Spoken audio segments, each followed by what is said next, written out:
It's March 2023. We're on the floor, on thin mattresses placed on durries, long absorbent of baby fluids and tea. गुलाबी दीवारों का सहारा लिए हम बैठे हैं। सीधे बैठना जवान लोगों का काम है। कमरे के बीच में एक टेबल पर लैपटॉप रखा है। हम 6 औरतें एक दूसरे के पास घेरे में बैठी हुई हैं और 4 जूम पर जुड़ी हुई हैं। 2 from home, 1 from the office in Delhi, and 1 from a hospital in Lucknow, where her daughter has been diagnosed with a duplicate kidney and an infected urethra. हम एक दूसरे के दोस्त हैं, सहकर्मी हैं, परिवार से बढ़कर हैं। हमारी बातें हमेशा किसी न किसी की जिंदगी की नई मुश्किलों के बारे में होती है। हम पहले भी सैकड़ों बार ऐसे बैठ चुके हैं, लेकिन आज हम साथ मिलकर एक किताब लिखने की बात कर रहे हैं। पर ये उन सब बार से अलग कैसे है, जब हमने इस कमरे से दुनिया के लिए खबरें लिखी थी। हम 10 मिनट रुकते हैं, सांस लेते हैं और अपने शरीर के पोर पोर में छुपी कहानियों और दर्द को महसूस करते हैं। For the first time, we pay new attention to the aches and stories under our nails, in our necks and backs, in our legs and stomachs. हम सोचते हैं, एक दूसरे से पूछते हैं, ये स्पेस कैसा होगा? स्टाइल सीट क्या होगी? पुराने रिश्ते और कहानी कहने के एक रस तरीके से अलग क्या होगा? सफ़र, दोस्ती, मौका, प्यार, निडरता, खतरा, मान्यता जैसे शब्दों से कहानियां आकार लेती हैं। हम शब्दों को गुलाबी दीवार पर टांग देते हैं। फिर आखिरकार हम एक दूसरे से पूछते हैं कि हम अपने बारे में क्या लिखने को तैयार हैं। हम एक भारी पत्थर लिए पहाड़ की चोटी पर खड़े हैं और उसे ढलान पर छोड़ने के लिए तैयार हैं। ये पत्थर अपना आकार बदलता हुआ धीरे धीरे फिर तेजी से ढलान पर लुढ़कता है। यही हमारी कहानी है। We are standing with a heavy rock at the top of a hill, ready to let it go. This rock, bumping slow, then faster down a rocky slope, changing shape, is our story.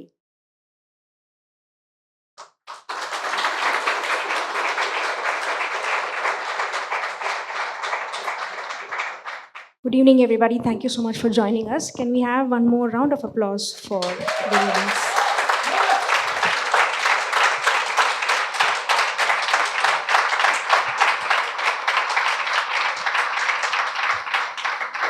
Before we begin, I'd quickly request the panel to please introduce themselves.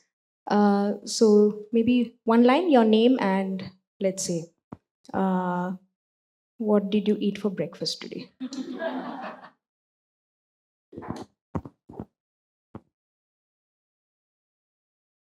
मेरा नाम मीरा देवी है और मैं खबर लहरिया में करीब 20 सालों से काम कर रही हूँ।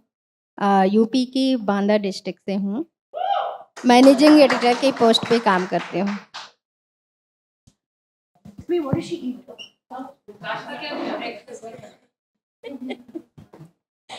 अभी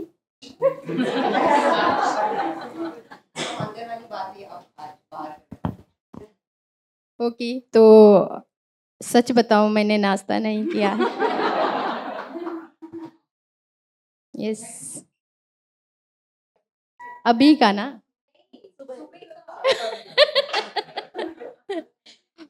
नहीं, सुबह तो खाया, मुझे लगा अभी के लिए पूछ रहे हैं, सॉरी। तो सुबह मैंने इडली, डोसा, बड़े खाए और अच्छे से नाश्ता किया और लंच भी किया। My name is Disha, and I have worked with Khabar Lahariya Reels for most of my life, maybe 20 years.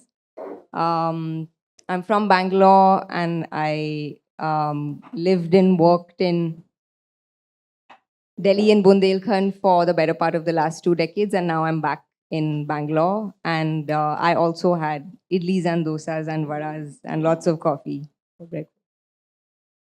Hi, My name is Harshita, and I'm from Kanpur.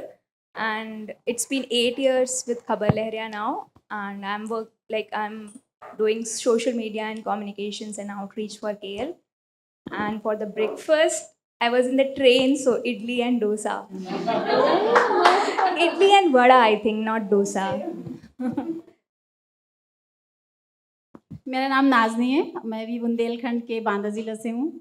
इस टाइम चीफ रिपोर्टर के पद पे काम करती हूँ। 2007 से खबर लहरिया में जुड़ी थी और मैंने भी नाश्ते में यही खाया जो लोग बता रहे हैं।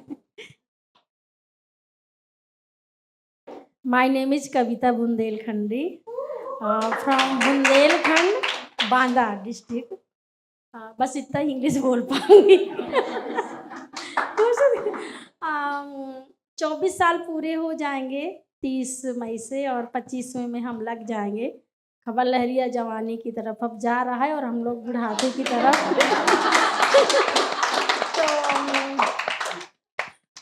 2002 से मैं काम कर रही हूँ और खबर लहरिया की को फाउंडर, एडिटर इन चीफ और चंबल मीडिया की को-CEO हूँ और यहाँ पर आप सबको देख कर के बहुत अच्छा लग रहा है। और हाँ, मैंने भी जैसे सब लोग बोल मतलब सवेरे सुबह हमने जग करके और इडली, डोसा और बड़ा खाया है और चाय पिया मैंने और उसके बाद कॉफ़ी पिया क्योंकि यहाँ की चाय और कॉफ़ी दोनों बहुत अच्छी थी क्योंकि बुंदेलखंड में हम दूध भरी चाय पीते हैं और दूध भरी चाय मिली वहाँ पर। हेलो, मेरा नाम लक्ष्मी है और मैं बिहार से हूँ। बिहार के शिवहर ज़िले से। मैं 2010 से खबर लहरिया में काम कर रही हूँ। मैंने एज़ अ रिपोर्टर जॉइन किया था एंड इस टाइम पे मैं एग्जीक्यूटिव प्रोड्यूसर हूँ, फ़िल्में करती हूँ, रिसर्च करती हूँ, पॉडकास्ट करती हूँ तो और नाश्ते में हम सब ने साथ में खाया है तो सेम चीज़ें खाई। Thank you. Thank you so much. My name is Vijeta. I teach at St. Joseph's. I should have had idli and dosa. I didn't. I had chapati because I grew up here. I feel very stupid about eating chapati. I would like to take a moment and think about what it means for all of the women here on stage to be with us today. It's interesting that we have come together at this point in the city in history, mostly because the book encapsulates what it means to be a reporter and what it means to be a woman in wonderful ways. And I think that question is asked very delightfully at the very beginning. Can someone be a good reporter and a good woman? And the question is not asked in a critical way. It's asked so thinking can be allowed. It makes you think. It makes you think about what it means to be a good reporter. It makes you think about what it means to be a good woman. I'm only going to be an invisible facilitator here. So I'm only going to direct questions towards Disha and the participants. My first question is to Disha then. I've read the book, and in the book, I can only see Disha remaining invisible while trying to push stories to the front. And I can tell that she loves stories and the act of storytelling. And I can sense how much she's withheld so that stories can become possible. And I would like to say that that's not something that we get to see every day. I'm also hearing a lot about, I teach for a living, so I hear a lot about who is supposed to teach what is good journalism, what is bad journalism, what is good writing, what is bad writing. There are no answers to these questions, but people love asking these questions. I'd like to start the panel by asking Disha and whoever wants to answer the question, how has your relationship with storytelling changed in the course of writing this book? Just now, Shabani confirmed that you weren't able to even read one sentence without crying. And that is the sentiment through which all of the book is written. So that's a question for you. How has your relationship with storytelling, and what when women tell stories, something happens. So how has that changed for you? It's a terrible way to begin. I've been trying to not cry for the whole day.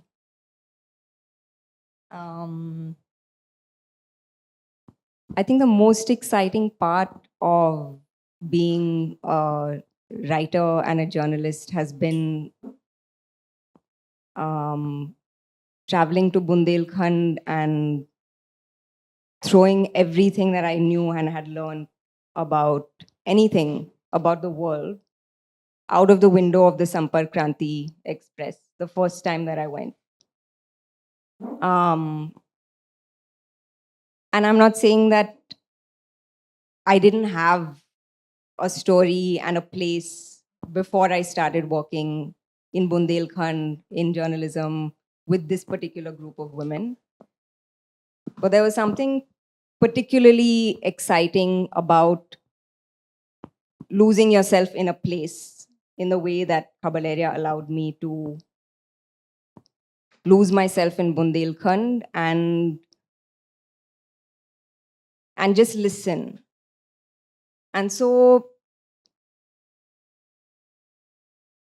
probably that's the thing that hasn't changed by coming to this book and being able to write this book, is that a lot of the way that we teach and learn journalism is how you speak, how you ask questions, how you're present in the field, how you're visible.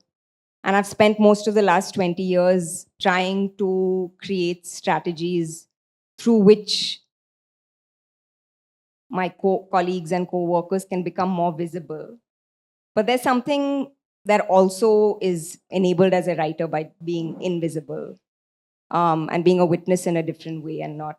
And so I think that these two things in the past 20 years have been exciting as a creative tension. That what am I listening to and what am I absorbing as stories? What are becoming stories of my own while I'm thinking that they're stories of people that I'm reporting with alongside, people who I'm working with, people whose bodies and illnesses and griefs I'm part of as well. I suppose what's changed is the need to be visible, make this facilitation role more visible. I suppose what's changed has also acknowledging this body as well as the place. The place has been where we've learned from. It's been a ground for learning and practicing a lot of hard skills and soft skills of journalism. But I think that this process of storytelling has centered our bodies as a text, as the place that we've learned about changing politics around us, changing financial and technological realities around us. We've done journalism physically differently and we haven't ever talked about it. So bringing into this space and this book all of our bodies and saying that there are stories here which we've never been able to tell. I'm one of them. I think that that's what's changed. This need to be visible and this need to be able to put a different kind of evidence at the center. किसी और को ये सवाल का जवाब देना है? वो बोल रहे हैं कि हमारे विजेता का सवाल था कि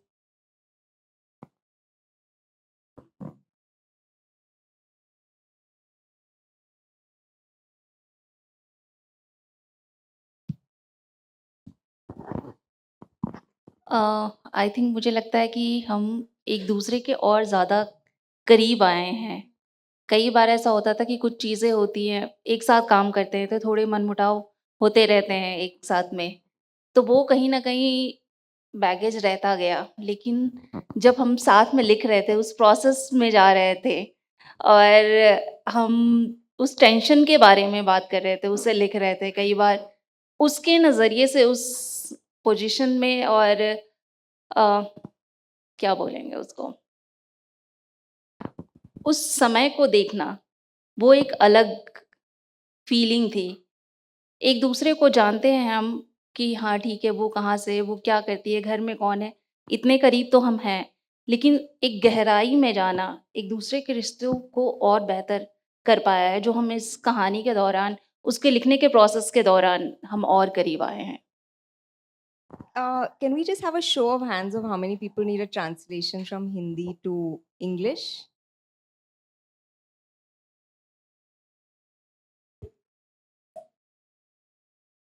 So Lakshmi was just saying that the process enabled us to get to know each other in a way that we didn't anticipate. We've worked with each other for between 10 and 25 years, and we know each other. We know the place that we come from. We know experiences that each of us have had. But this writing room opened up a possibility of getting to know each other with a depth that has also been a part of the way that we've told the story and what has been how the story has expanded with this relational kind of narrative. Just to add one thing, it's like personally for me, I think while we write, we started feeling more whatever we write. Even if we write the stories, even if we talk about some stories, so we started feeling more and more like we connect our emotions to the stories, I think. Okay. I would like to invite Meera to do a small reading for us from the book.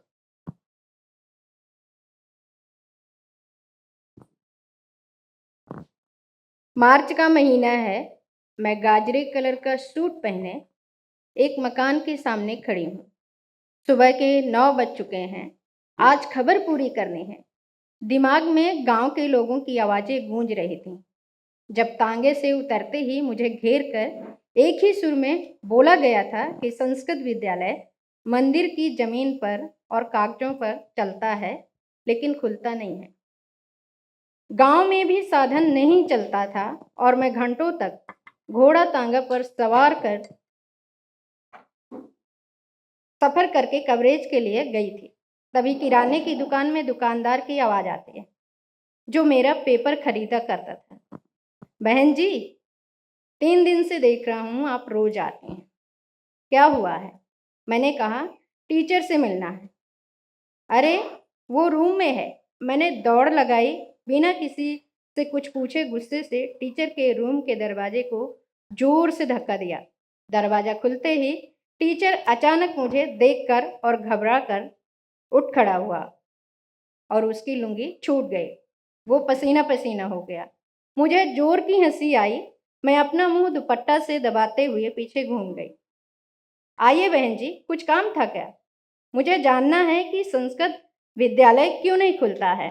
डरते हुए teacher ने जवाब दिया, खुलता है, लेकिन खुद की बिल्डिंग नहीं है, इसलिए रोज नहीं जाते हैं। लेकिन अखबार में ना लिखना बहन जी, कुछ दिन की ही नौकरी बची है, अब से वो रोज खुलेगा।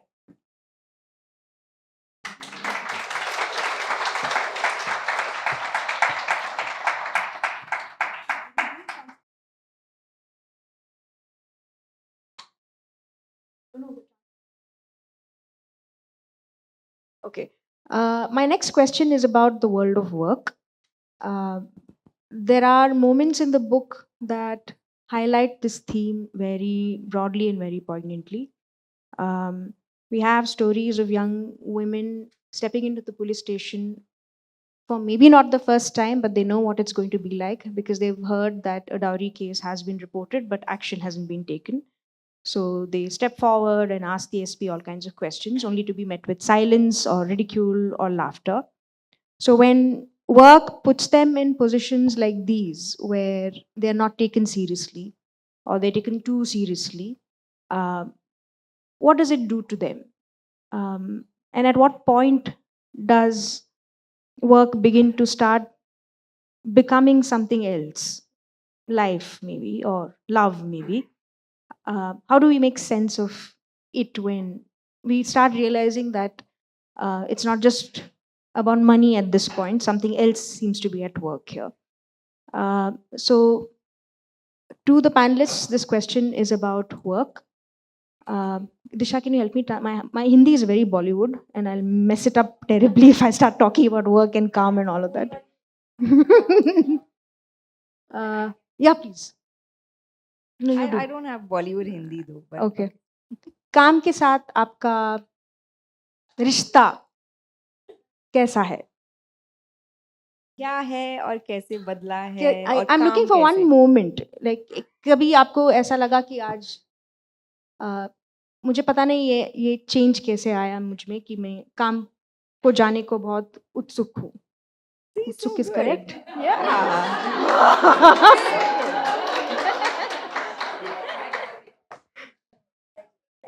Should we start? किसको शुरू?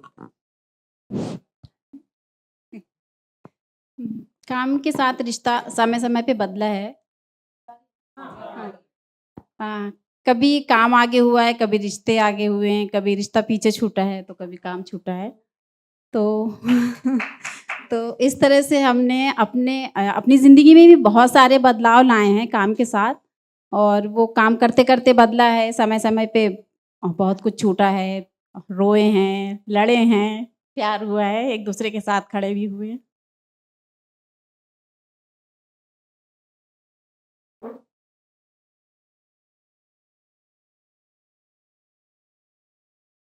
इतनी खुश हूँ कि कोई दूसरा व्यक्ति रोया है मेरे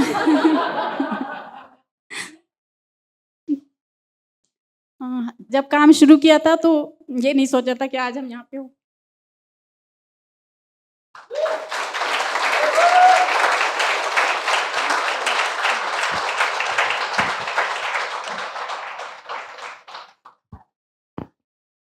बहुत रोना हो गया, मुझे लगता है थोड़े मज़े के जवाब भी देने चाहिए।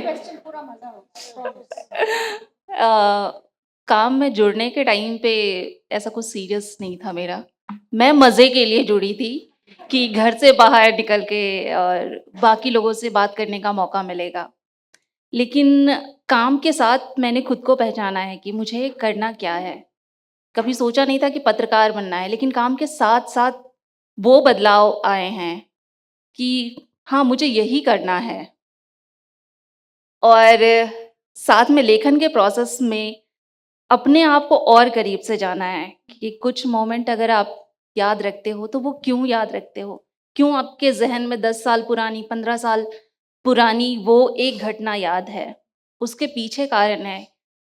मज़े से कुछ चीज़ें बताई जाती है, लेकिन उसमें भी क्या वो दर्द था? उन चीज़ों का बदलाव महसूस किया है, और ये प्रोसेस के साथ, वो काम के साथ था और भी ज़्यादा लिखने के साथ में हुआ है।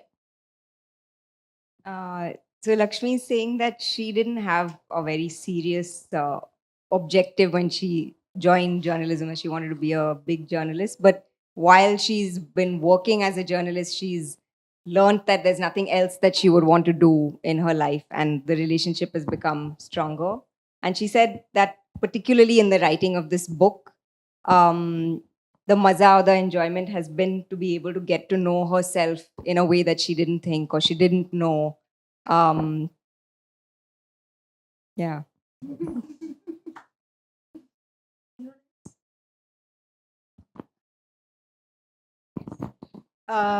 मुझे लगता है कि मेरे लिए काम के साथ का जो रिश्ता है वो ज़िंदगी जीना जैसे है।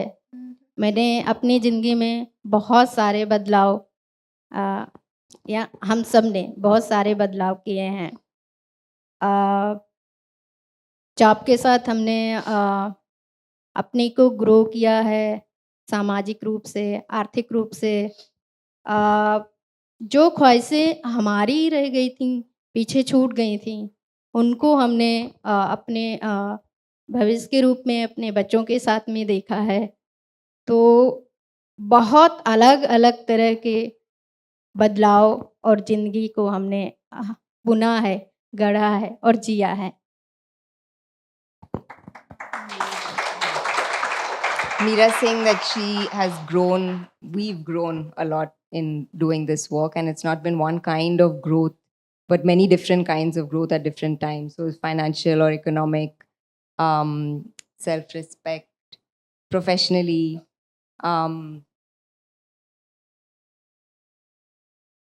And she said that for her, working isn't very separable from life.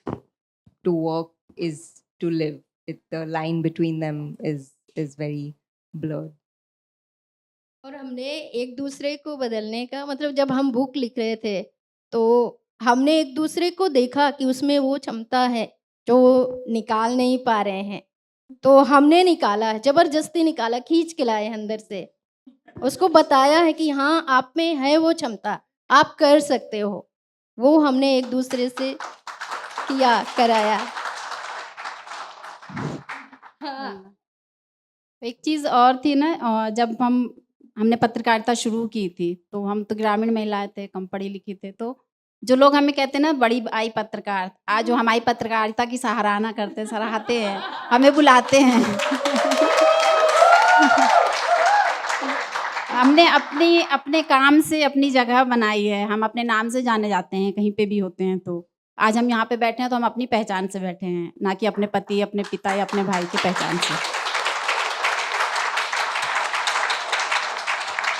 Yeah, I want to add that the past decade has been particularly difficult to run media or a newsroom, and the pressure to explain what impact we have had has been excruciating and frustrating in many different ways.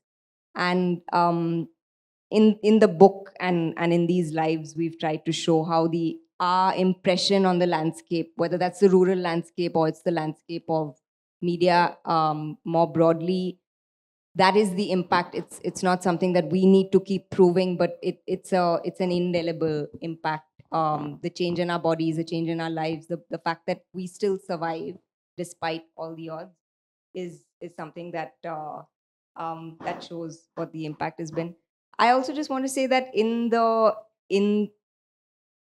it's been tough, and it's also been addictive to be able to do this work in more and more difficult situations. And I think that there's something about ambition and work that's very deep in all of us, that we didn't come to this because this was the job that we wanted to do.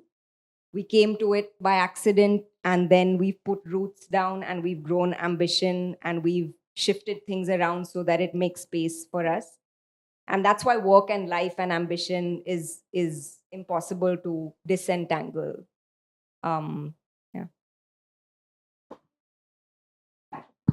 Thank you.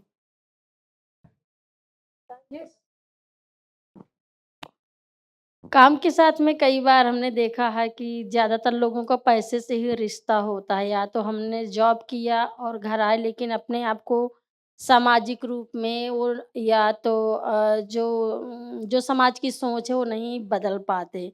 लेकिन हमारी team ने, हम सिर्फ यहाँ पर अपनी कहानी नहीं, पूरी टीम ने जिस तरह से अपनी सामाजिक रूप में और आर्थिक रूप में कई चीज़ों को तोड़ा है और बदला है, वो हमारे लिए बहुत मायने रखता है। हमने उसको अपनी बुक में शामिल किया है।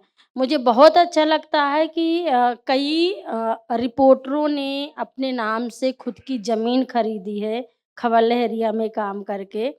कई महिलाओं ने अपनी पढ़ाई पूरी की है यहाँ पर आकर के, उस पर हमने यहाँ पर ज़िक्र किया है। और वो होता है ना कि सीना तान के चलना, तो वो बहुत अच्छा लगता है कि जब कॉन्फिडेंस बढ़ता है। और जिस समय हम बुक में अपनी बात कर रहे थे और ये वाला जो आपका सवाल था, और जहाँ पर हमने दोस्तियाँ, हमने बहुत, हमारे लिए बहुत ख़ास है कि हमने यहाँ पे दोस्ती कमाई है, तो वो हमारे लिए बहुत मायने रखता है। और बच्चों को अब जिस तरह से अपने घर के मालकिन माने जाते हैं, अपने बच्चों को अपने चॉइस से पढ़ा रहे हैं, उनको कौन सा भी विषय लेना है, क्या करना है, वो हम लोग खुद में कर रहे हैं। और वही कि काम और अपने आप में जो चोली दामन का रिश्ता है, तो वो है हमारे लिए। ये सिर्फ काम नहीं है, हमारी ज़िंदगी को जीना है और समाज को बेहतर बनाना अपने साथ-साथ में, तो वो भी है। Yeah, I think that from what Kavita is saying, that like we've challenged maybe what journalism is, we've also challenged what work means. And work doesn't just mean work, but work also means what it does to you, what it does to you physically, how you're able to walk and talk because of this is the work that you do, what physical economic assets you're able to access, education that you're able to access, because of this work. So the daira of work has really expanded because of our relationship to it. It's never just work. Thank you. Thank you so much. Can I have, I would now like to invite Harshita to read out one section from the book. The MLA, sitting in some style amidst its crowd of fans, his kurta, a crackling white, slapped his thigh in response to my question about his wife. Madam घर वाली के बारे में बताऊं या बाहर वाली के? Watching the crowd laugh, I felt shameless laughter rise up inside me too. However, much I tried, I couldn't stop it, even though I felt like they were all making fun of me. I had brazenly asked about his wife in the last large gathering of men. Maybe they thought I was talking about my own prospects, or that I was making a dig at him. My head was buzzing. It felt like I was not in the room, except that there was a stream of sweat running down my back. The laughter in the room was perforating my chest. I was in the scene of a film where the gang of gundas has surrounded a woman. Some 50 men were yelling, taunting me. In my head, my responses rattled around. I thought, these are the things I write about. Racist. Why can't I say anything now? I tried to gather myself to ask him my next question. But there was something choking me. My urge to silence this steady giggling was reaching uncontrollable levels. I steadied myself by holding my phone tighter and tighter until it left deep marks on my fingers, until it seemed like I would grind the phone into my hand.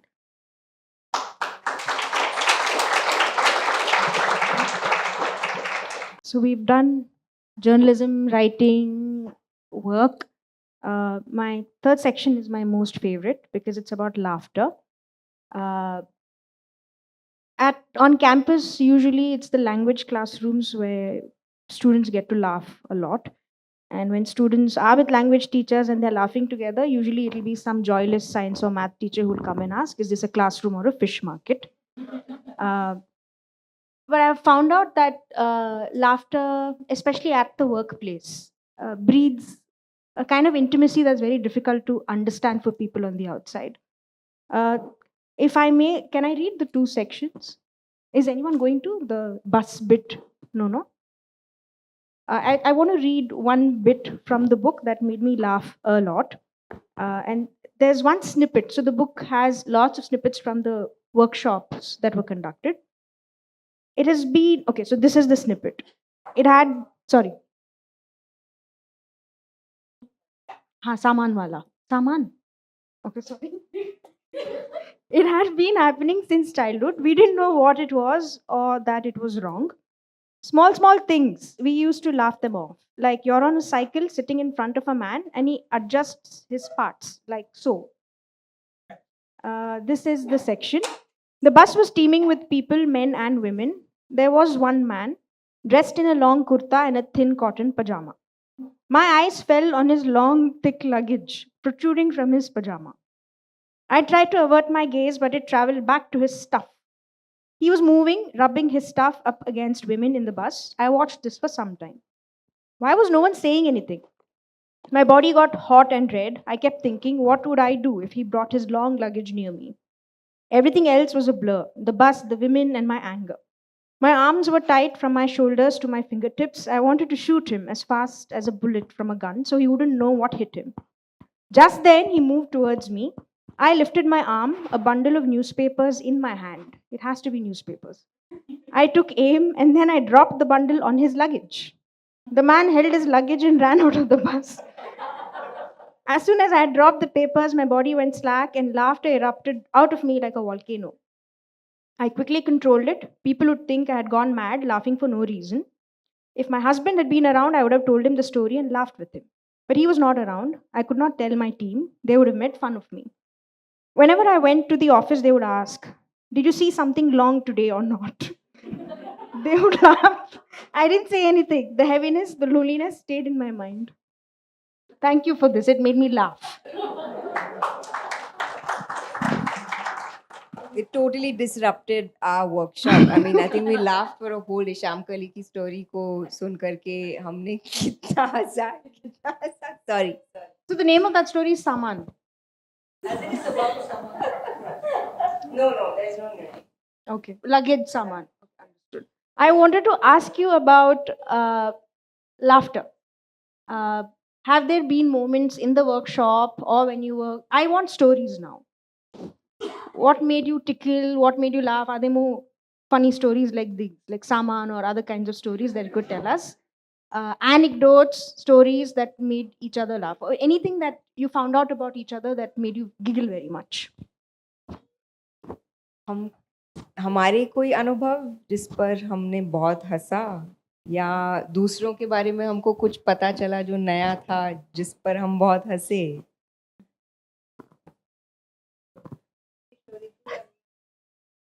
Actually ये वाला जो workshop ही हमारा था लेखन का, ये पूरा मैं बोल सकती हूँ उसे अराउंड ही था कि सब नॉट सामान. सामान की बहुत स्टोरी रही है यार.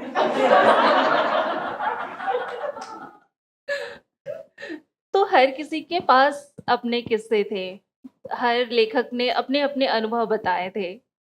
तो मोस्टली वो पूरा दिन हम हंसे थे कि और कि किसी का बस का किस्सा था, किसी का ट्रेन का किस्सा था, किसी के ऑटो के किस्से थे.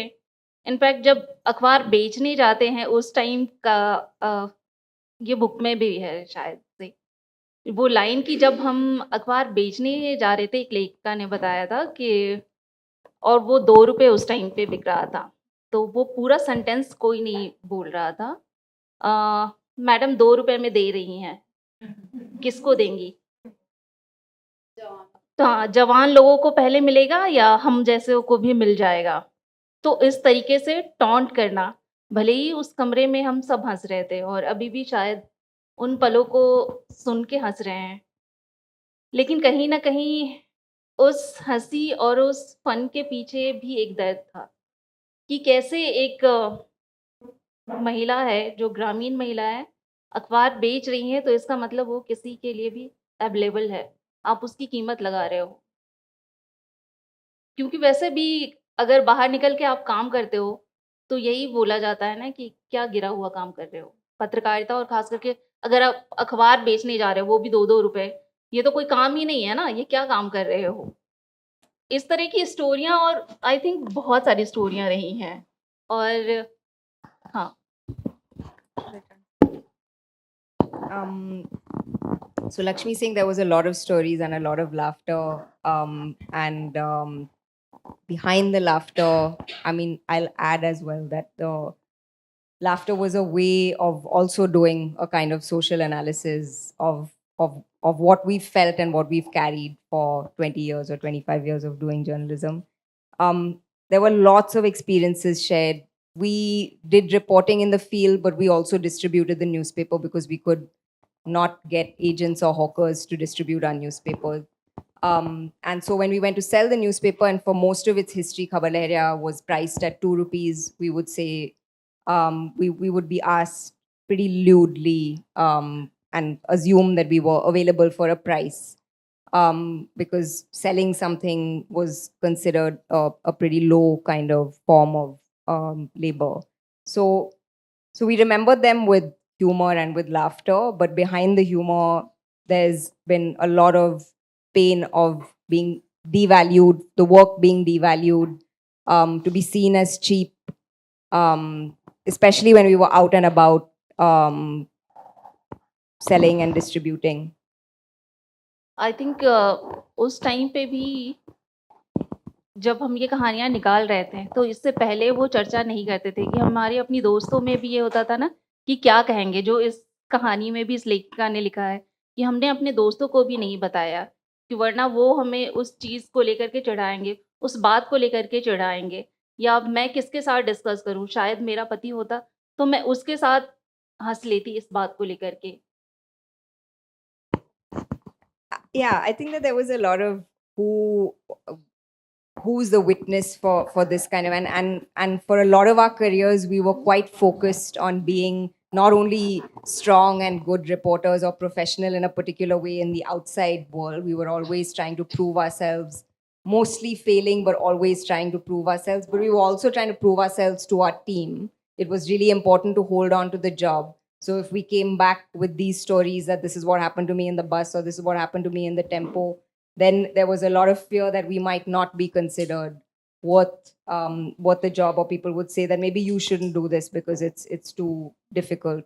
So it was interesting because it was sharing stories with a bunch of colleagues and friends and close friends who we'd worked together with for so many years, but feeling like for the first time we could reveal this fear of being judged, which we hadn't before. कई बार क्योंकि ये वाला जो part था ना, मज़े वाला part था और उसमें सबको अपना-अपना मज़ा कुछ शेयर करना था क्योंकि सीरियस स्टोरी ही नहीं थी। तो हमारे लेखकों में से एक लेखक ऐसे बोल रही थी कि जब मैं फील्ड में गई थी क्योंकि उस टाइम पर जब शुरुआत हुआ था तो पुराने टाइप की जो जीप होती है ना, जो खुली रहती है, उस पे सफ़र करके सब लोग जाते थे और कई बार हमारे पास में छेड़खानी और हमारे बॉडी को टच करना या टॉर्चर करना, वो वाली चीज़ें बहुत है पब्लिक प्लेस में, पर हम हमेशा उसको मज़े के रूप में शेयर करते थे, एक-दूसरे से हँसते थे। तो वो बोल रही थी कि जब वो जा रही थी तो भीड़ में अक्सर 3 या 4 सवारी की जगह होती लेकिन 5-6 बैठालते हैं। तो वो जब जा रही थी और बैठी थी बीच में तो एक आदमी आकर के बैठ गया है और अक्सर हम लोग वो बैग लेकर ऐसे बैठते थे या तो ऐसे हाथ कर लेते थे नीचे गिर ना जाए। तो वो आदमी आकर के बैठ गया बीच में और जब बहुत भीड़ हो गई, जब तेज़ी से जीप चलने लगी तो धीरे-धीरे करके वो क्या होता कि हाथ अपना यहाँ से लाकर स्तन तक ऐसे रखा। तो सहेली ने बोला कि मैंने अपने हाथ को धीरे-धीरे यूँ नहीं किया ऐसे करके, तो उसने धीरे-धीरे अपने हाथ को ऊपर किया कि पूरा इसका हाथ मेरे स्तन में आ जाए और जैसे उसका हाथ जब पूरी तरह से यूँ करके आया तो उसने ऐसे करके दबोच लिया उसके हाथ को पकड़ करके और फिर वहाँ पे जीप रुकाया, थाना आया, थाने में जीप रुकाया, ड्राइवर को बताया और ड्राइवर ने जीप रोकी बाकायदा और उसने छोड़ा नहीं उसके हाथ को। उसने कहा मैं तेरे हाथ को यहीं पर काट दूँगी या तोड़ दूँगी या मारूँगी और बाद में वो जो ड्राइवर था जानता था कि खबर लहरिया की पत्रकार है और उसने फिर कहा कि साले उतर जा नहीं तो क्या इतना मरी है कि कचूमड़ निकल जाएगा, मतलब बुंदेली भाषा में। और वहाँ पे निकला तो हमने काम के साथ-साथ में ऐसे पंगे भी लिए हैं और ऐसे को बहुत मज़े में कर रहे थे और मारने का बहुत लोगों को मारा भी है, ऐसी बात नहीं है। हाँ, तो जहाँ पर भी तो हाँ, मतलब ये किस्से हैं उसमें, एक से अनेक किस्से हैं जो आप पढ़ सकते हैं। ये सब कहानियों को बार-बार लिख कर के हम बार-बार हँस रहे हैं और जब तक पढ़ेंगे तब तक हँसेंगे। हिंदी वाले वर्जन बुक में बड़ी आई पत्रकार में पेज नंबर है 233 यहाँ पर है जिसमें ये लिखा हुआ है कि हम अपने ड्राफ्ट को किस तरह से लिखते हैं, बार-बार उसमें प्रूफरीडिंग होती है और बार-बार उनको चेक किया जाता है। तो हमने वहाँ पर जो शब्द यूज़ किए हैं टट्टी शब्द, और जब मैं अभी प्लेन में बैठे उसको पढ़ रही थी जब मैं आ रही थी दिल्ली से और बेंगलुरु के लिए, तो उसमें लिखा था कि हमारे टट्टी ड्राफ्ट को ऐसे साफ किया जाता। मुझे बार-बार मतलब है तो वो ऐसा शब्द लेकिन पढ़ के इतनी हँसी आ रही थी अपनी कहानी को अपने मतलब एक तरह से ऐसे होना चाहिए कि देखो तो कितना हम अच्छे से काम नहीं कर पा रहे थे और उनको इस तरह से प्रस्तुत करना, तो एक मतलब इस तरह से बुक को लिखा। But I just wanted to say, मैं बोल सकती हूँ कि I learned all of my, I was the biggest prude that I knew of amongst everybody that I knew. I learned deeply scatological details that I had never imagined after going and working with this group of Bundelkhandi women. And huh? the first time that we planned a Mela of rural women in Bundelkhand. I was part of a planning meeting of rural and urban women. And it was amazing because we didn't spend much time talking about what we would come together, this group of 200 rural women, what we were mobilizing for, what we were planning for. The whole design of the day was around सुबह टट्टी के लिए महिलाएं जाएंगी और शाम में टट्टी के लिए महिलाएं जाएंगी. This is the time that people will go to crap in the fields, and people, it's an outing, so everybody gets ready and everybody wears their best. Everyone gets their lipstick on because that's the one time in the morning and in the evening that you get, and you might catch sight of someone that you want to catch sight of. So there was a lot of planning around tatti. कहाँ जाना है, कब जाना है. So from that point onwards. So I find it funny that Meera is reading the book now and saying that, oh. But we did have this conversation that it might have been part of our reality and our editorial meetings and everything. But do writers write about shit? Or do journalists write about shit? Unless you're reporting on ODF. When we were reporting on the open defecation, then we were talking about shit very seriously because we're serious reporters. But not like this. But yeah, a lot of our critiques of drafts was scatologically done. Yeah, very. Yeah. Please tell us.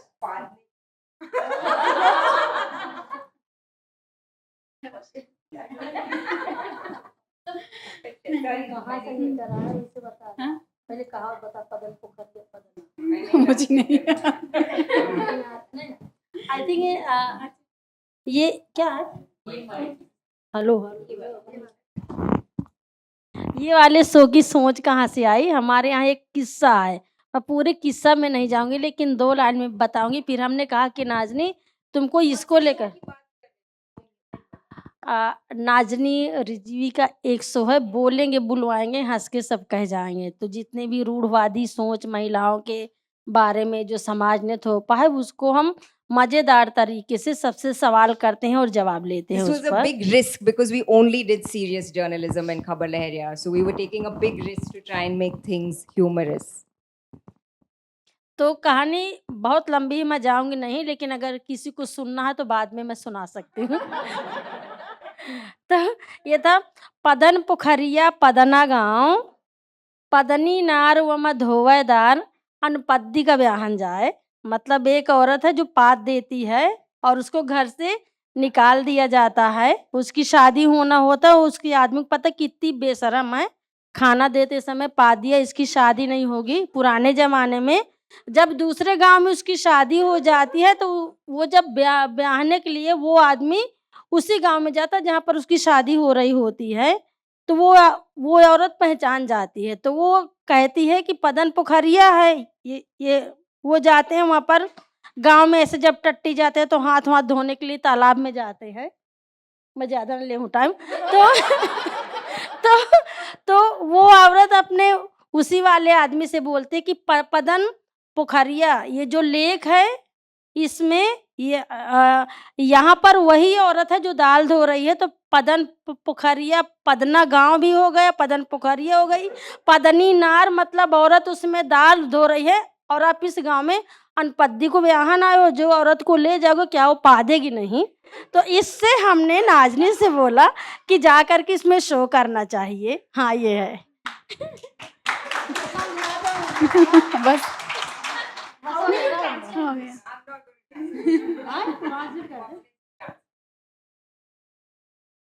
English आवत तो कहे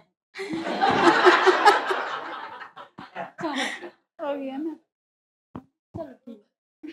ये twist है, हम बाद में इसको zoom meeting में भी डिस्कस करते हैं. हाँ जिनको यहाँ पे टाइम है जूम मीटिंग में भी टाइम देकर के उस पर पादने की हम ट्रेनिंग प्रोजेक्ट भी कर सकते हैं इस पर. ऐसी बात नहीं.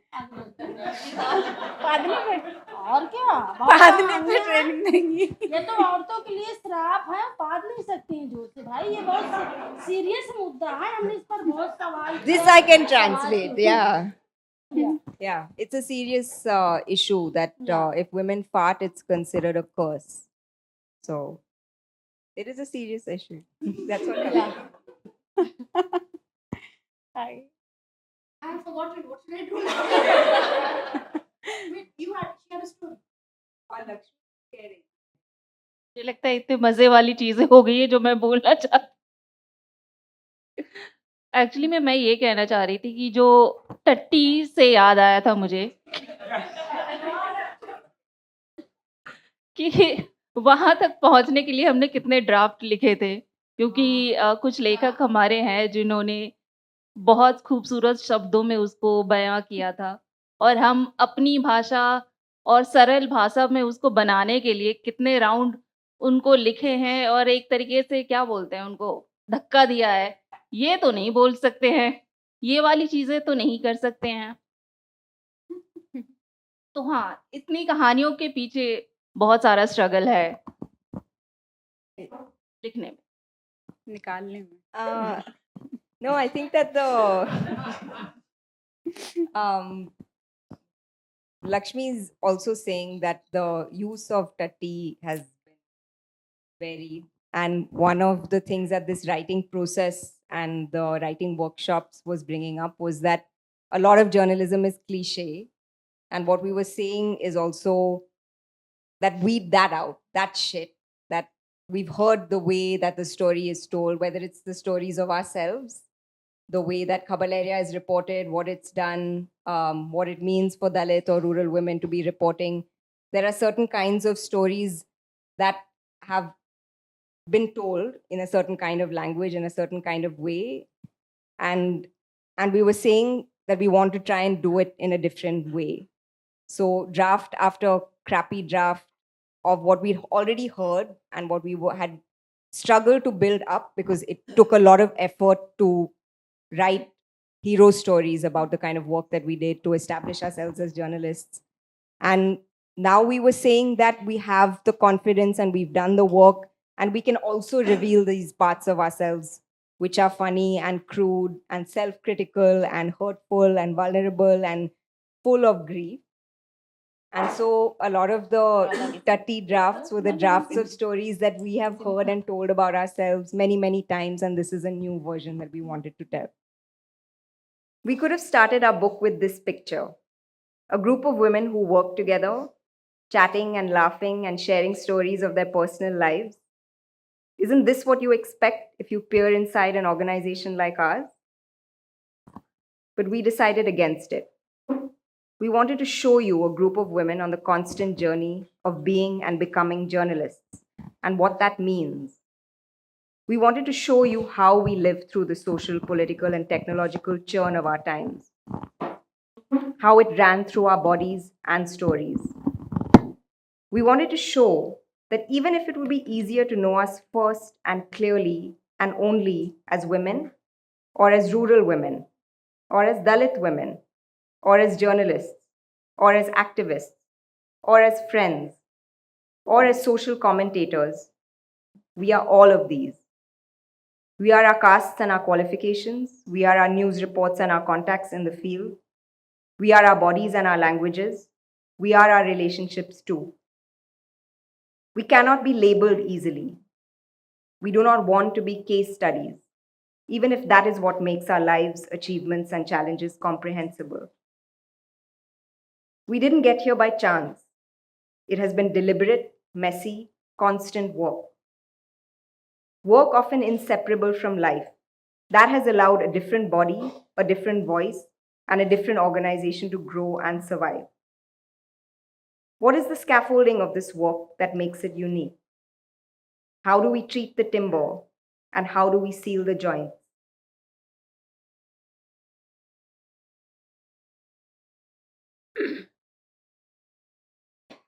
हमारी भाषाएं अलग हैं, हमारी जातियां अलग अलग हैं, हमारी जिंदगियां बंधुआ मजदूरी से लेकर विदेश में पढ़ाई तक एक दूसरे से बिल्कुल अलग हैं। हम में से 4 दलित, 1 कुम्हार, 1 बढ़ई, 1 कुर्मी, 1 बनिया, 1 शिया मुस्लिम और 1 खत्री हैं। 4 ने स्कूल छोड़ दिया था और बाद में पढ़ाई की। 5 के पास में पोस्ट ग्रेजुएट डिग्री और 2 ने हाई स्कूल भी पूरा नहीं किया। 2 अंग्रेजी बोल लिख सकती हैं। 6 ने अंग्रेजी सीखने की कोशिश की लेकिन नाकाम रही। एक हमेशा हिंदी सीखने की जद्दोजहद करती रहती हैं। 4 ने घरेलू हिंसा झेली, पर शायद ये गिनती ज़्यादा हो सकती है। 5 उत्तर प्रदेश के जिलों से हैं और वहीं रहती हैं, 5 दिल्ली में। हम कौन हैं जिन्हें आप आने वाले अध्यायों में धीरे-धीरे और आंशिक रूप से जान पाएंगे।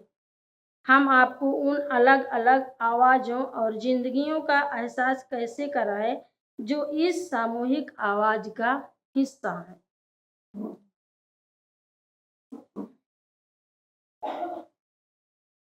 And so we want to invite you into this room, this space of intimacy, laughter, and truth, this space of masti and maza and the social analysis of the world we live in, this space of learning to be journalists and women, to have strength and admit to vulnerability, to be independent and yet entangled.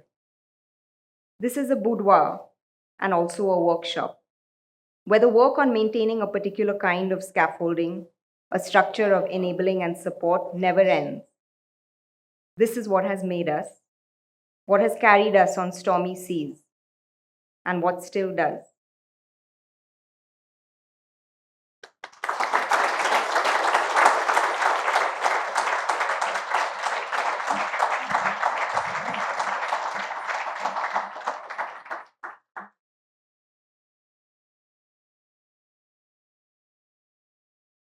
I'm Lata Govind, and I'm very proud to say that I was part of Mahila Samakya. मैं लता दीदी हूँ। आपको मालूम नहीं होगा, मैं बांदा आई हूँ जब माधवी मैडम को मालूम है? हाँ, और I was working in Mahila Samakya for 5 years from 95 to 2000. And we used to come to Bandla, Sitapur, सब जगह गए हैं।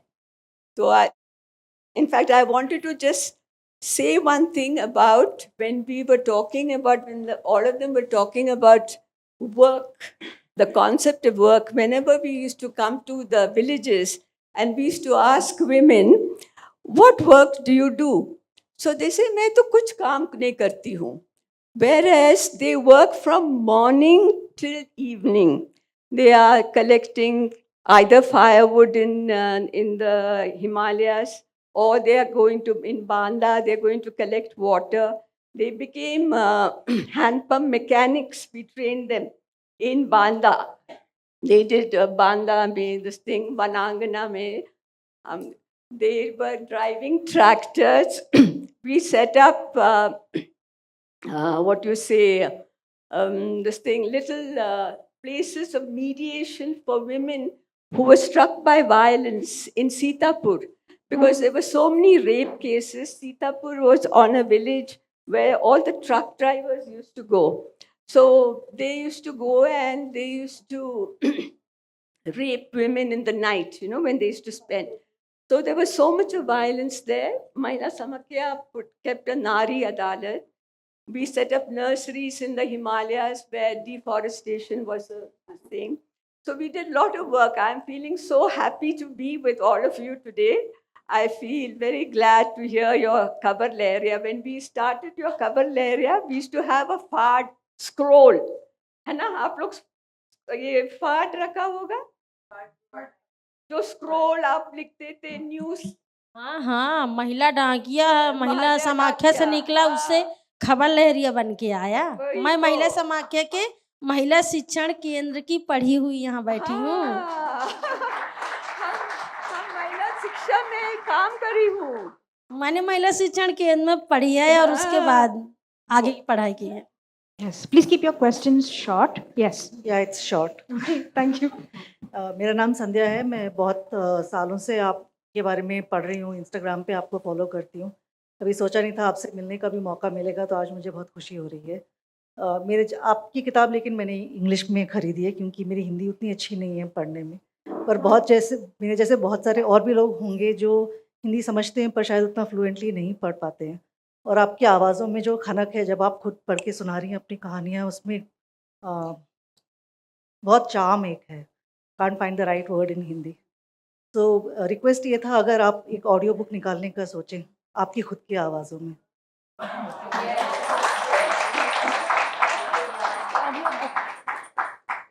आई थिंक हमने जो ये वाली बुक है ना, हम इसकी कोशिश करेंगे कि ये बुंदेली में ट्रांसलेट हो, क्योंकि खबर लहरिया का जो इतिहास है ना वो अलग अलग भाषाओं में था, अलग अलग बोलियों में था। जैसे बांदा में बुंदेली बोली जाती है, फिर अगर आप महोबा में जाएंगे बुंदेली बोली जाती है, लेकिन वहाँ पर बुंदेली बदल जाती है। छतरपुर में जाओगे बुंदेली बोली जाती है, लेकिन वहाँ पे बदल जाती है। हमारे यहाँ कहावत है, कोस कोस में पानी, दो कोस में बानी। तो जब हम बिहार में गए थे, जब वहाँ का एडिशन शुरू किया, तो बज्जिका जो वहाँ की लोकल की बोली है उसमें अखबार को छापा। जब हम अवध के एरिया में गए तो वहाँ पर हमने अवधी में छापा। जब हम बनारस साइड में गए तो भोजपुरी में छापा। तो ये बोलियां हैं और हम सोच रहे थे इसीलिए दोनों बुकें ऐसा ना हो कि सिर्फ इंग्लिश में है, क्योंकि दिशा है साथ में, तो उनको लगा कि सिर्फ जो इंग्लिश पढ़े हैं उनके लिए। तो बड़ी आई पत्रकार जो है हमने हिंदी में इसीलिए किया है, और आगे चल के इंशाल्लाह कि हम उसको बुंदेली में भी उसका ट्रांसलेट हो।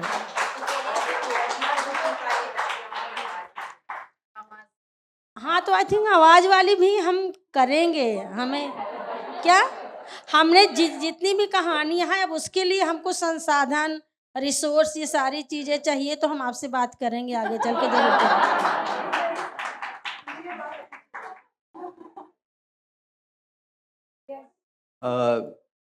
सभी लोग बहुत अच्छी कहानियाँ सुनाई आपने। और इस रूम में शायद सभी को कहानियाँ सुनना बहुत अच्छा लगा होगा, वो कहानियाँ जो रिपोर्टर्स की हैं, जो इस किताब में हैं।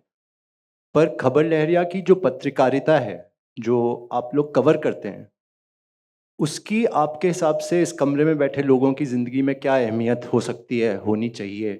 क्यों ज़रूरी है उनको आपकी पत्रकारिता पढ़ना, इससे फ़र्क करके कि रिपोर्टर्स की कहानी पढ़ना जो इस किताब में है?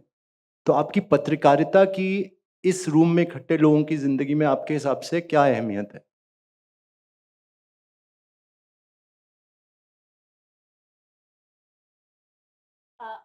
आई थिंक मुझे लगता है कि इस टाइम पर और उस टाइम पर हमेशा से सबको ग्राउंड में क्या हो रहा है, गांव में क्या हो रहा है, वहाँ की रियल ज़िंदगी में क्या हो रहा है, उसको पढ़ना बहुत इम्पोर्टेंट है।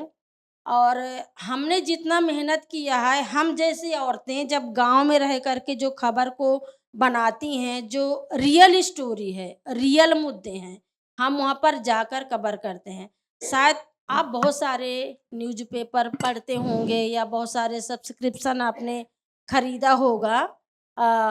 मैं ज़्यादा मैं यहाँ पर नाम नहीं लेना चाहती हूँ, बाद में ये ना हो। हमें लगता है कि हम भी बहुत सारे मीडिया को फॉलो करते हैं, देखते हैं, लेकिन वो रियलिटी, ज़मीनी मुद्दे अब नहीं हैं, कवरेज नहीं है, स्टोरियाँ दबाई जाती हैं। हम ज़मीन पर हैं, हम उन मुद्दों को जीते हैं। अगर पानी की समस्या है तो पानी की प्रॉब्लम नहीं दिखाई जाती है। जल जीवन मिशन को इतना ज़्यादा बजट खर्चा करके दिखा दिया गया कि हर गांव में पानी चल गया है। और अगर आप उन स्टोरियों को पढ़ोगे, आप भी वैसे ही इमेजिन करेंगे कि हाँ भाई बहुत कुछ हुआ, लेकिन रियल में नहीं है। हमारे इलाकों में जाएंगे ना, लोग बूंद बूंद भर पानी के लिए तरसते हैं। अब 48 डिग्री का तापमान बांदा में है, और ये क्यों हुआ ये जानना आपके लिए भी ज़रूरी है, क्योंकि आप भी एक इंसान हैं। कि वहाँ पर क्लाइमेट इतना ज़्यादा जो चेंज हो रहा है, क्यों हो रहा है? क्योंकि हम बांदा में बैठे हैं, हम महोबा में बैठे हैं, हम बुंदेलखंड में बैठे। हम आपको बताएंगे कि हमारे खूबसूरत इलाके को किस तरह से बर्बाद कर दिया गया। पहाड़ को खोद करके कुआं में, खाई में, तालाब में बदल दिया गया है। तो हर एक आवाज़ को, महिलाओं का क्राइम क्यों बढ़ा, हम औरत पत्रकार आपको बताएंगे। हमने उस चीज़ों को जिया है, महसूस किया है। दलितों के साथ में जो हिंसा हो रही, भेदभाव हो रही है, जो टैंकर में जब उतरते हैं ना, उनको लिए वो नहीं है, क्या बोलते हैं, सेफ्टी नहीं है। हम वहाँ पर, क्योंकि हम उन गांव से बिलोंग करते हैं, हम उस कम्युनिटी से बिलोंग करते हैं, तो हमको मालूम है। इसलिए आप सबको सब्सक्रिप्शन लेकर के उसको स्टोरी को पढ़ना चाहिए, और हम जैसी आवाज़ों को, ताकि हम और 20 साल 25 साल 50 साल इस आवाज़ को जिंदा रखें। आई थिंक बहुत अच्छा सवाल आपका किया, मेरे मन में था भी, और एक तरह से वो भड़ास भी मतलब अंदर कहीं ना कहीं रह जाती है। अभी हम देख रहे हैं हमारी जो स्टोरियां हम कैसे आगे जिंदा रख पाएंगे इस पत्रकारिता को, इस किताब को लिखने में। सबको पढ़ें, आपको पता चलेगा। तो सबको पढ़ना ही चाहिए। मैं नहीं कहूँ कि आप पढ़िए, पढ़ना ही चाहिए, नहीं तो आपका ज्ञान अधूरा रह जाएगा।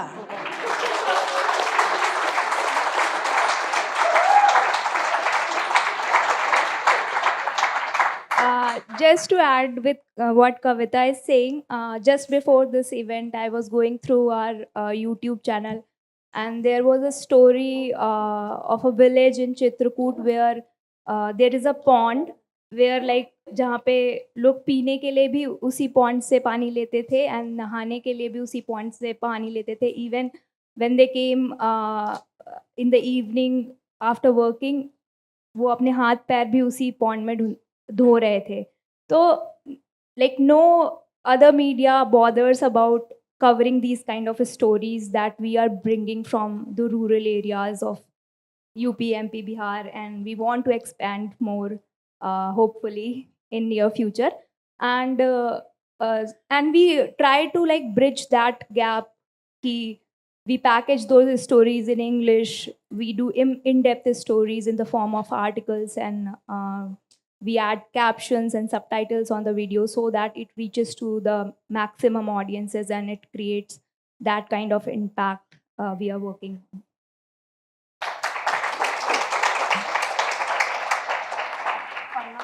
मुझे लगता है कि इस बुक को पढ़ना इसलिए भी ज़रूरी है सबको, क्योंकि हमको खबर लहरिया को जिस तरह से दर्शाया गया है, बहादुरी के हीरोपंती के तौर पे हमेशा से कहा गया है कि बहुत अच्छा काम कर रही हैं। ऐसे एरिया में जहाँ पर ये पॉसिबल नहीं था, उसको पॉसिबल बनाया है।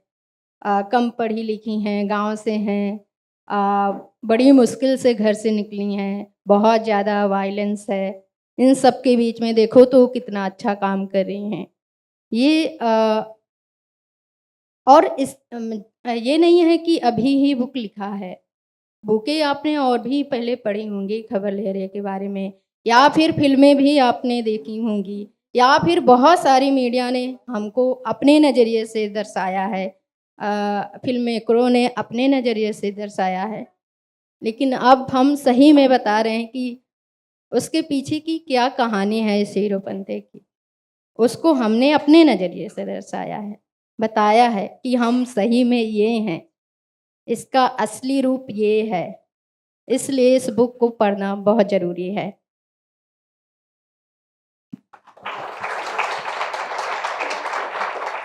आई थिंक एक चीज़ और, क्योंकि न्यूज़ तो हमने खबर लहरिया को क्यों पढ़े, क्यों देखे, ये तो सबने बताया। इस बुक को क्यों पढ़े, खबर लहरिया ने ये 24 साल, इन 10 या 4 से स्टार्ट हुआ था महिलाओं से, अभी जो 40 प्लस महिलाएं हैं वो कैसे खड़ी हुई हैं, क्या प्रोसेस रहा है, उसको अगर जानना है तो वो उसके लिए आप किताब पढ़ें।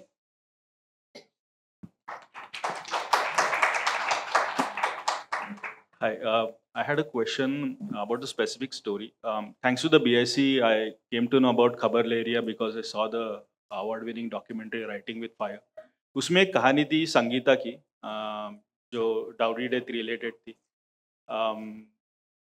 And it was quite a moving story. तो शहर में क्या होता है कि शहर में लोग एक दूसरे को जानते नहीं हैं, तो अगर कुछ होता है और कोई रिपोर्ट भी करे, लोग एक दूसरे को जानते नहीं। लेकिन गांव में क्या होता है कि लोग एक दूसरे को जानते हैं और आप उसी गांव का you are part of that village.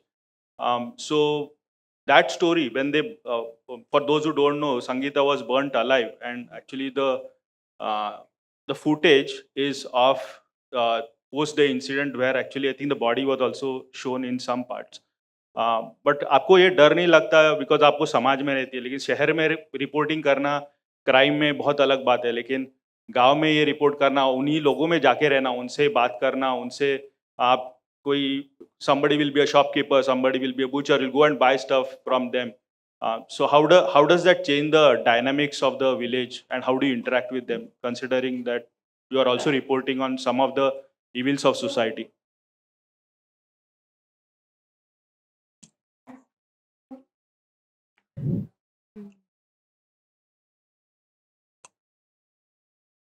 ये दो तरह से होता है, खतरा भी होता है हमारे लिए और अच्छा भी होता है कि हम उसी क्षेत्र के हैं, वहीं के हैं, तो लोग हम पे विश्वास भी कर पाते हैं और कई बार खतरे भी होते हैं।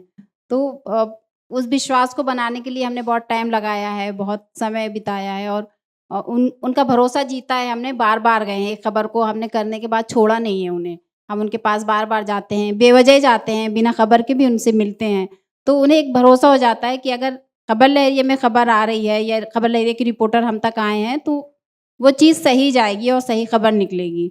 और हमारा उद्देश्य ये है ना कि हाशिए पे रहने वालों को कवरेज करना है, उनकी खबरों को दिखाना, उनकी आवाज़ों को लेके आना है। तो हम ज़्यादा नेताओं के पीछे, एमएलए के पीछे या फिर बहुत ज़्यादा हाई फाई लोगों के पीछे नहीं भागते। खबर तो सब है, गाँव की भी खबर है, शहर की भी खबर है, लेकिन शहर में बहुत लोग हैं करने के लिए, गाँव में लोग नहीं हैं।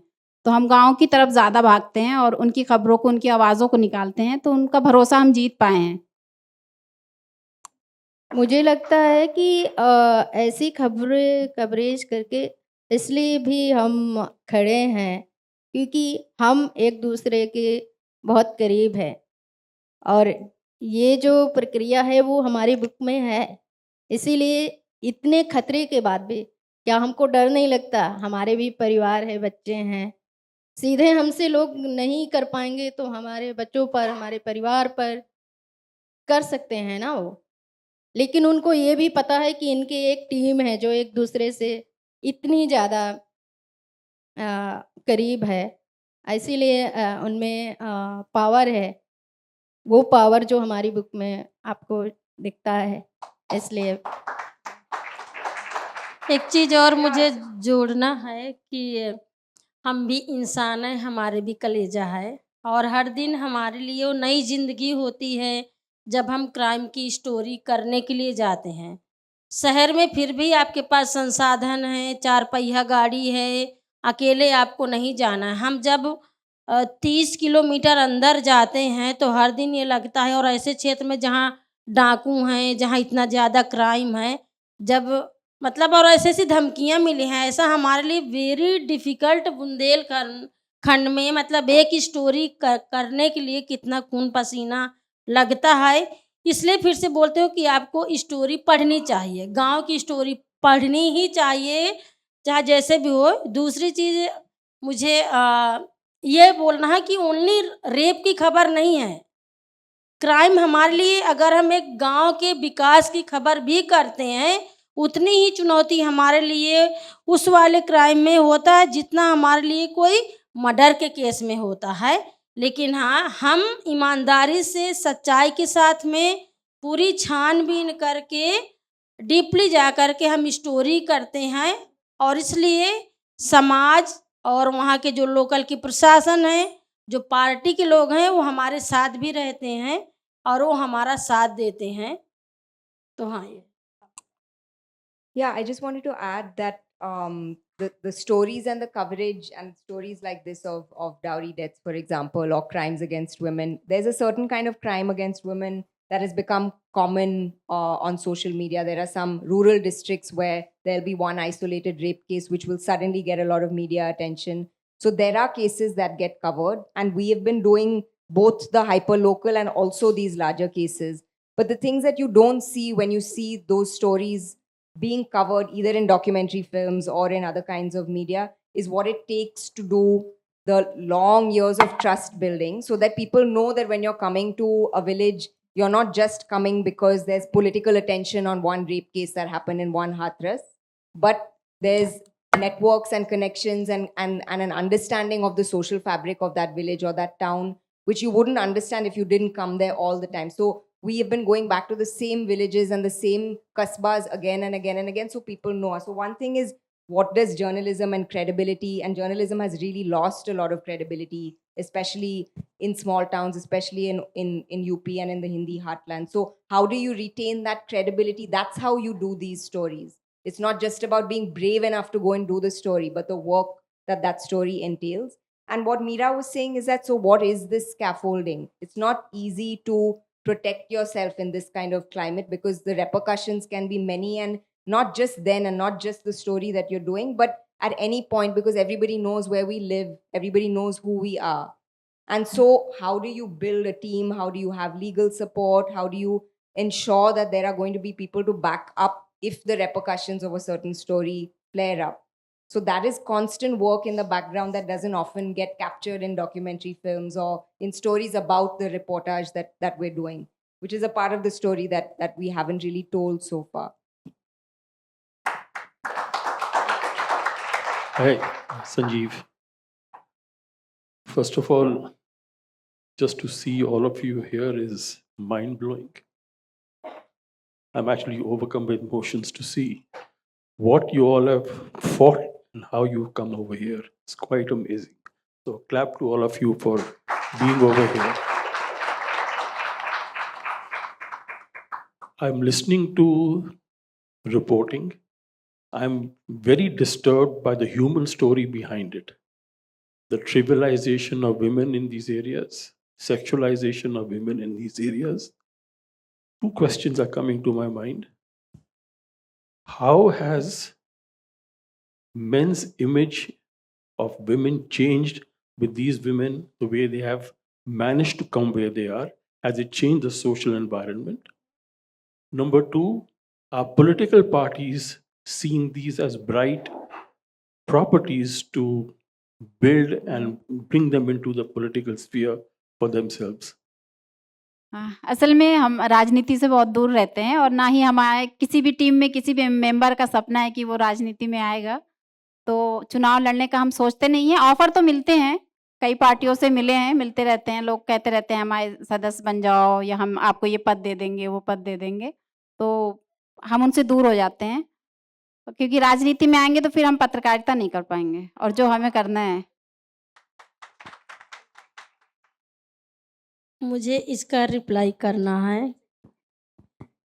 फर्स्ट वाले मतलब राजनीति वाले में नहीं मैं उसमें भी बोल सकती हूँ, क्योंकि नाज़नी ने शुरू किया है ना, इसलिए मैं उसी को लेना चाहती हूँ।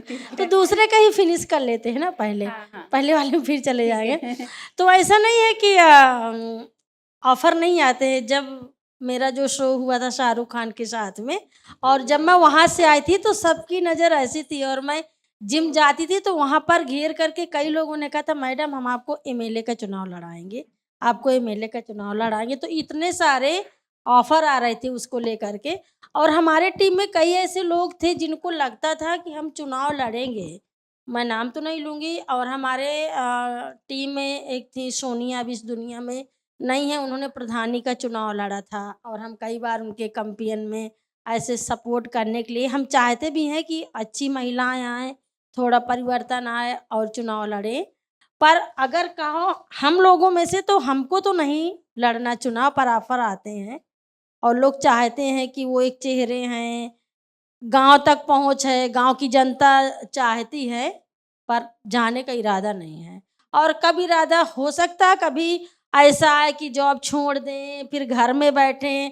तो कभी अगर ऐसा लगे कि भाई अब बुढ़ापे में है तो चलो वार्ड मेंबर का चुनाव लड़े, तो अभी प्रॉमिस करने का नहीं है, पर इतना बड़ा नहीं हुआ था। पर ये होगा ना कि जो चुनाव लड़ेगा वो खबर लहरिया में नहीं रहेगा। हाँ, नहीं रहेगा।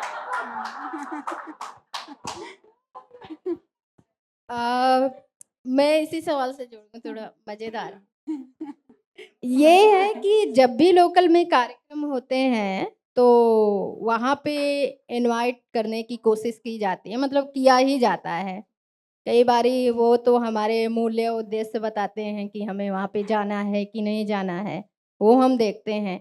लेकिन जो आपने सरकार का नारी सशक्तिकरण जो है उसके बारे में सब जानते हैं, सरकार का ये होता है कि जो भी इस तरह से महिलाएं काम कर रही हैं उनको अपने नाम करना तो इस तरह के मतलब कोशिशें जारी हैं, पर हम अपने मूल्य उद्देश्य को पहले प्राथमिकता देते हैं। और अभी जैसे सबने बोला वैसे ही दूसरे का मैं जवाब देना चाहूँगी, ये है कि जब हम शुरुआत में कुछ टीम थी और धीरे-धीरे हम विस्तार कर रहे थे, बढ़ रहे थे, वहाँ पर हमें टीम की ज़रूरत थी और भी महिलाओं, लड़कियों की ज़रूरत थी। तो हम अपने ही अखबार में ऐड निकालते थे, बोलते थे कि हमारे यहाँ वैकेंसियाँ हैं, आइए। तो नहीं आते थे, और जब हम क्योंकि अखबार हम खुद में लेके जाते थे तो लोगों को बोलते थे कि हमारे यहाँ वैकेंसी है, आइए। तो लोग बोलते थे कि अरे जैसे तुम लोग बिगड़ी हुई वैसे ही बिगाड़ोगे हमारी भी लड़कियों को, महिलाओं को, हम क्यों भेजें इस तरह से ₹2 का अखबार बेचने के लिए, और इस तरह से बहुत।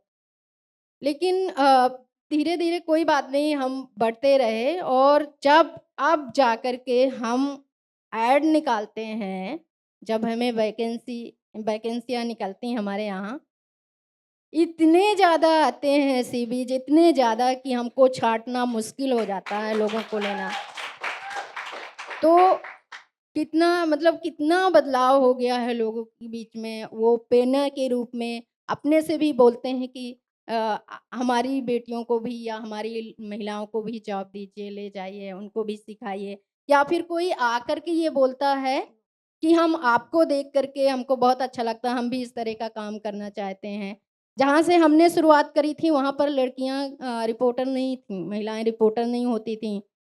आज हम देख रहे हैं कि इतनी सारी लड़कियाँ बाहर हैं, और सिर्फ रिपोर्टर बस नहीं, प्राइवेट सरकारी जॉब में भी हम अब लड़कियों महिलाओं को देख रहे हैं। हम ये नहीं कह रहे हैं कि हमारे कारण हुआ है, लेकिन एक तरह का बदलाव तो हुआ है। बहुत सारी लड़कियाँ स्कूल हमने देखा कि स्कूल गई हैं, स्कूलों में संख्या बढ़ गई है।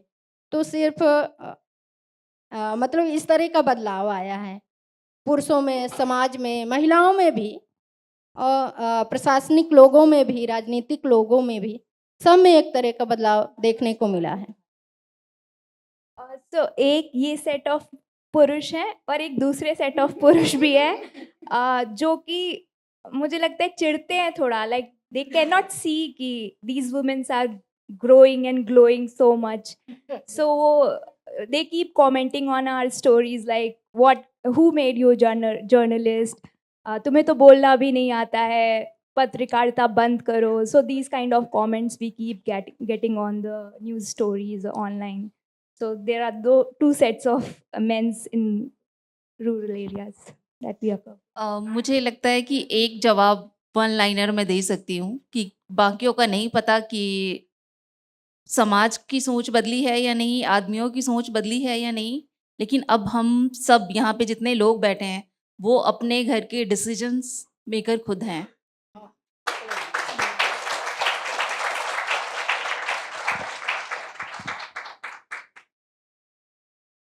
Hi, hello, मैं शुचि हूँ. I'm also a journalist for the last 20 years and I'm a very very big fan of your work. आपसे ये बहुत जल्दी पूछना चाहूँगी कि आपकी करियर में और इतने सालों में सबसे स्ट्रगल वाली स्टोरी कौन सी रही? क्योंकि as a reporter to asking such wonderful reporters, I would like to know. I'm sure you've had many stories that have challenged you. सबसे ज़्यादा स्ट्रगल क्या कहाँ फेस करी आपने और कौन सी स्टोरी में फेस करी?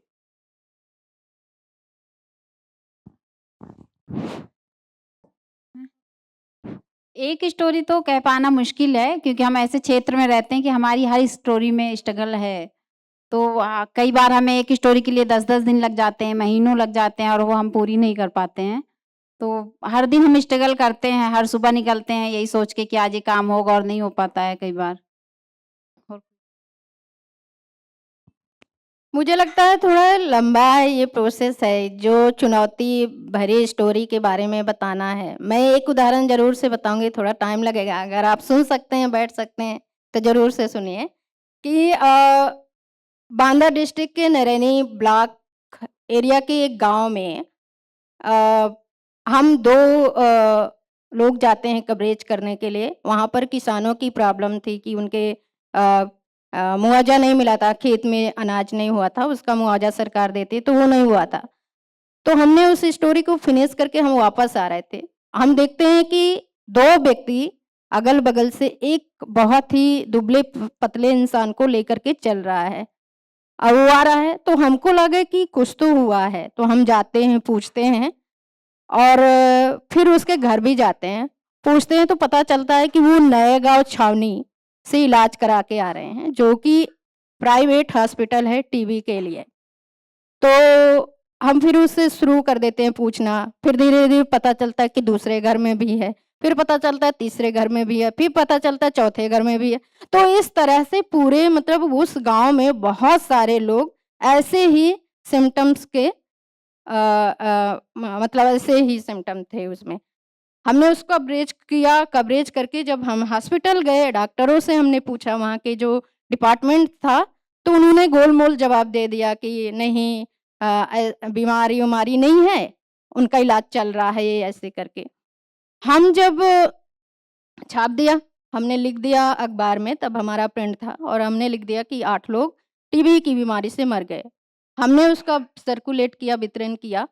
वो अखबार उनके तक भी पहुँच गया, अधिकारियों के पास भी, क्योंकि हम हर खबर को कई खबरों को बार-बार फॉलो करते हैं।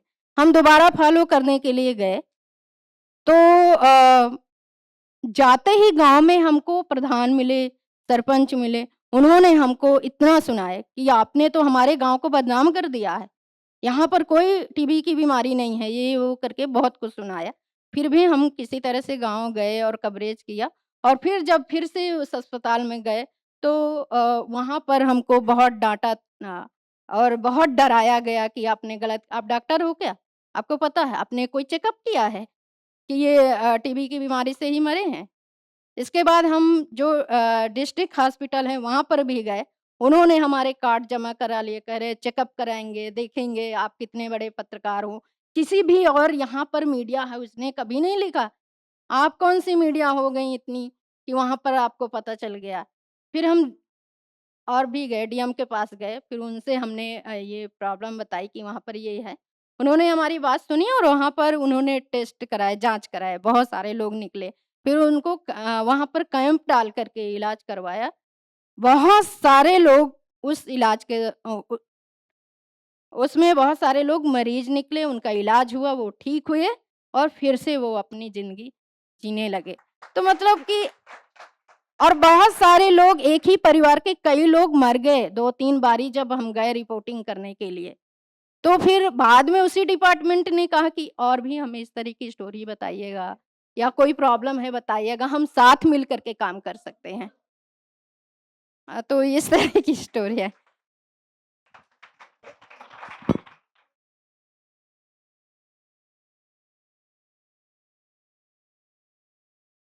Thank you very much. Thanks to all of the ladies here on stage, and thanks to you. Thank you so much for joining us. The books are available outside if you'd like to buy a copy. Kavita is just going to read out something. 2 minutes, please.